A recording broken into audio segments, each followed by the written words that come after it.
नमस्कार साथियों, मैं हूं आपके साथ सुधीर चौधरी। आप देख रहे हैं भारत का number 1 YouTube channel report India. आज 26 नवंबर 2025 है। अगर कल हम समय सीमाओं, नोटिसों और चेतावनियों की बात कर रहे थे, तो आज हमें उस जमीन की सच्चाई पर बात करनी है जहां फैसलों का बोझ सबसे ज्यादा महसूस होता है। पेंशन, वेतन और भविष्य की सुरक्षा के मोर्चे पर एक तरफ राजधानी के वातानुकूलित दफ्तरों में फाइलें चल चुकी हैं। कैबिनेट ने यूनिफाइड पेंशन स्कीम यानी यूपीएस को हरी झंडी दे दी है, और दूसरी तरफ दूर हजारों किलोमीटर पर हाल्दवानी जैसे शहरों में धैर्य की दीवारें टूट रही हैं। ईपीएस 95 के पेंशनभोगी दिल्ली कूच की तैयारी में हैं। जो साथी इस चैनल से नए जुड़े हैं, उनसे एक छोटी सी दरख्वास्त है। ऐसे ही जरूरी और गहरी वित्तीय जानकारियों के लिए चैनल को सब्सक्राइब कर लीजिए, ताकि पेंशन और वेतन से जुड़ी कोई भी अहम अपडेट आपसे मिस ना हो। सबसे पहले बात करते हैं आज की सबसे बड़ी संस्थागत खबर की, यूनिफाइड पेंशन स्कीम। विभिन्न समाचार एजेंसियों और घरेलू मीडिया रिपोर्टों के अनुसार भारत के केंद्रीय मंत्रिमंडल ने आधिकारिक रूप से यूपीएस को मंजूरी दे दी है। कल तक यह चर्चा थी कि योजना आएगी या नहीं, कब आएगी। आज यह साफ हो गया कि यह सरकार की प्राथमिकता वाली नीति है।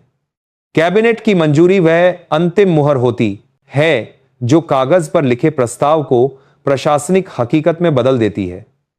सरकार इस कदम से चाहती क्या है? वर्षों से सरकारी कर्मचारियों की पेंशन व्यवस्था कई हिस्सों में बांटी हुई थी। कहीं पुरानी पेंशन योजना ओपीएस, कहीं राष्ट्रीय पेंशन प्रणाली एनपीएस, कहीं बीच के संक्रमणकालीन प्रावधान। केंद्र और राज्यों के अपने अपने नियम और कर्मचारियों के मन में लगातार अनिश्चितता। यूपीएस का मकसद इस बिखराव को खत्म कर एक ऐसा ढांचा बनाना है जिसमें पेंशन बचत का नियम एक हो, समझ साफ हो और कर्मचारी को यह स्पष्ट दिखे कि उसे कितना योगदान देना है और बदले में वह किन अधिकारों की उम्मीद कर सकता है। सरकारी और सार्वजनिक क्षेत्र के कर्मचारियों के लिए यह मंजूरी एक साथ भरोसा भी देती है और चेतावनी भी।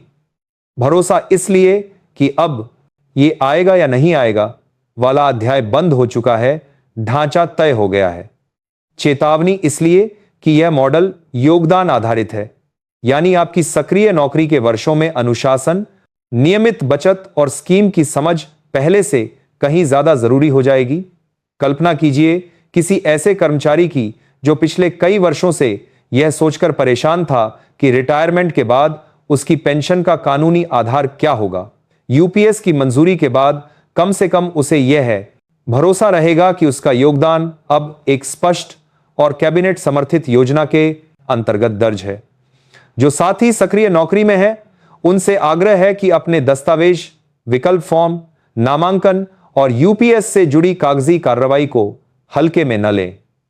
चैनल को सब्सक्राइब कर लें ताकि हम आगे के एपिसोड में दस्तावेज और प्रक्रियाओं पर अलग से विस्तार से बात कर सकें और आप किसी जरूरी समय सीमा को मिस न करें।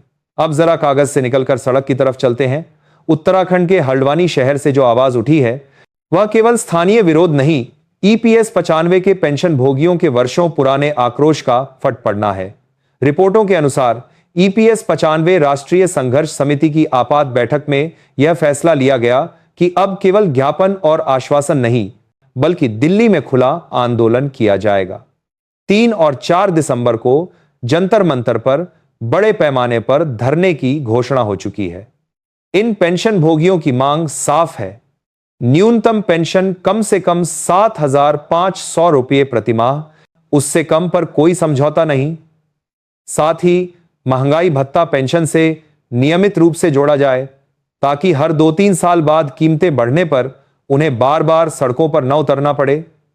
इस संघर्ष के पीछे केवल आंकड़े नहीं, असली जिंदगियां हैं।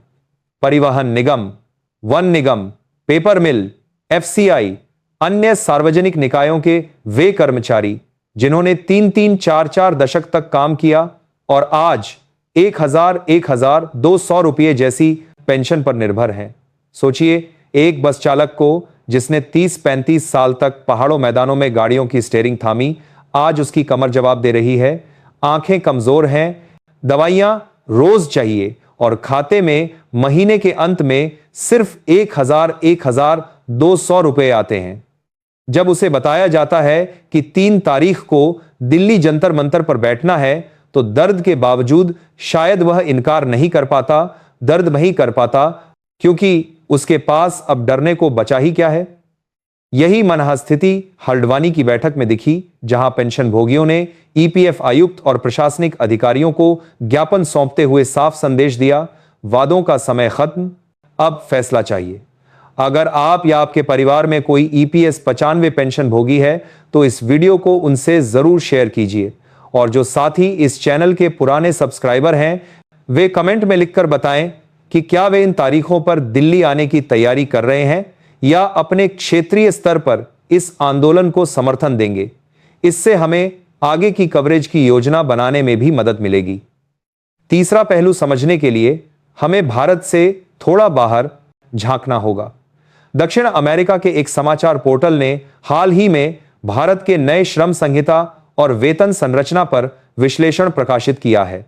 उन्होंने यह बताया कि कैसे भारत में बेसिक वेतन को कुल वेतन का बड़ा हिस्सा बनाने और भविष्य निधि, ग्रेच्युटी आदि को अनिवार्य रूप से शामिल करने के चलते नेट सैलरी यानी हाथ में आने वाले वेतन पर दबाव पड़ा है। उनका तर्क यह है कि भारत अल्पकाल में लोगों की नकद आय पर थोड़ी चोट करके दीर्घकाल के लिए एक सुरक्षा कवच तैयार करने की कोशिश कर रहा है। दूसरे शब्दों में, जो आप आज महसूस कर रहे हैं कि पहले की तुलना में टेक होम सैलरी कम बचती है, वह कोई आकस्मिक बदलाव नहीं, बल्कि नीति स्तर का सोचा समझा कदम है। कंपनियों के लिए लागत बढ़ी है क्योंकि उन्हें पीएफ, ग्रेच्युटी और अन्य दीर्घकालीन लाभों को बेसिक में समाहित करके देना पड़ रहा है। कर्मचारी के लिए आज जेब में कम नकद है, लेकिन भविष्य के लिए थोड़ी मजबूत नींव बन रही है। यह सारी चर्चा आज इसलिए भी महत्वपूर्ण है कि हमें एक साथ 2 सच्चाइयां स्वीकार करनी होंगी।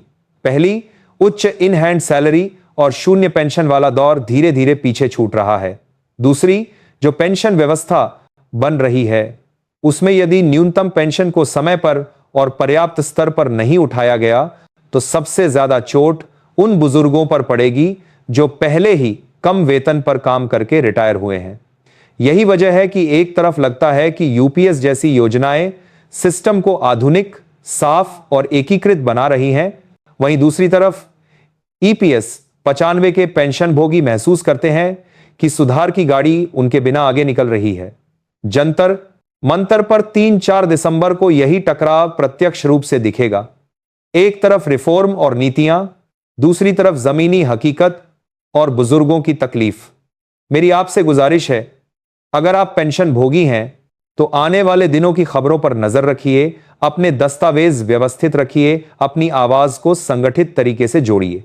अगर आप अभी नौकरी में हैं तो अपनी पेंशन योजना, यूपीएस विकल्प, पीएफ, योगदान और केवाईसी को लेकर जागरूक रहिए।